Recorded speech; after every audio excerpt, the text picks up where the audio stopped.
বছর বছর ভাঙনের কবলে পড়ে এখন শেষ সম্বলটুকু হারানোর আশঙ্কা করছেন চাঁদপুরের হাইমচরের চর ভৈরবীর জালিয়ার চরবাসী। এখানকার প্রায় 150 মিটার নদী তীরবর্তী এলাকা যে কোনো সময় বিলীনের আশঙ্কায় দিনাতিপাত করছেন স্থানীয়রা।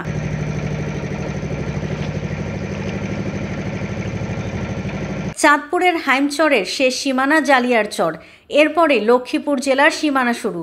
দু জেলার সীমানা একত্রিত থাকায় স্থানটির বাঁধ কার্যক্রম ব্যাহত হচ্ছে, যার কারণে বর্ষা আসলেই মেঘনা নদীর পানির স্রোতের তীব্র ভাঙনে ভিটেমাটি হারানোর শঙ্কায় থাকেন এলাকাবাসী।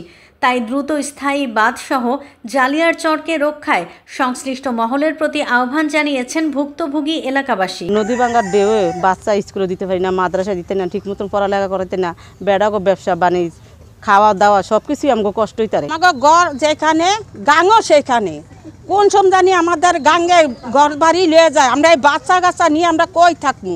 আমাকে কোনো থাহন এক করা জায়গা নাই, জমি নাই। নদী ভাঙ্গে আমাদের কি অবস্থা, আমি প্রতি বছর লেনদেন করিয়া এই যে বস্তা দিতেছি, মাটি দিতেছি, সরকার এটা সুদৃষ্টি না দেয় তাহলে আমাদের মেঘনার কবল থেকে আর বাঁচার কোনো উপায় নেই। ভোট আসে ভোট যায়, কিন্তু আমাদের চরবর্বী ইউনিয়নের এই 9 নং ওয়ার্ডের এই জালিয়ার চর এই বাকি অংশটুকু কেউ বেঁধে দেয় না। ঝুঁকিপূর্ণ মেঘনা নদী তীরবর্তী ভাঙন কবলিত স্থান রক্ষায় ওপর মহলের সঙ্গে আলোচনা চলছে বলে জানিয়েছেন ইউপি চেয়ারম্যান। যেখানে যেখানে নদীর তীর ফাটল দেখা দিয়েছে সেখানে আমরা আমাদের পানি উন্নয়ন বোর্ডের সাথে আলোচনা করে এই নদীর তীর সবসময় যেন প্রতি বছরই রিপেয়ারিং কাজ অটল থাকে, এই বিষয়ে আমরা ইনশাল্লাহ সব বিষয়ে আমরা সজাগ আছি। জালিয়ার চরের অরক্ষিত নদী ভাঙা এলাকাটি পরিদর্শন করে স্থায়ী বাঁধ নির্মাণের জন্য সার্ভে করা হয়েছে।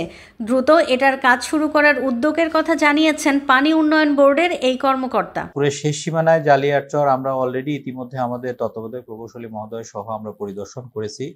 তো আমাদের চাঁদপুরের যে অংশ এখনো বাকি আছে, এই অংশটা একটা স্থায়ী প্রকল্প করার জন্য আমরা প্রক্রিয়া গ্রহণ করেছি। অলরেডি আমরা সার্ভে করাইছি, আমরা মনিটরিং রাখতেছি, যদি কোনো জরুরি প্রয়োজন হয় সেক্ষেত্রে আমরা জরুরি ব্যবস্থা গ্রহণ করব। চাঁদপুরের হাইমচরে মেঘনা তীরবর্তী এলাকায় এখন পর্যন্ত 23 কিলোমিটার স্থায়ী বাঁধ নির্মাণ করা হয়েছে।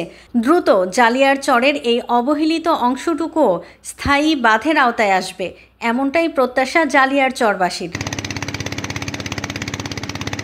চাঁদপুর থেকে অমরেশ দত্ত জয়ের তথ্য ও ভিডিও নিয়ে রিপোর্ট risingBD.com।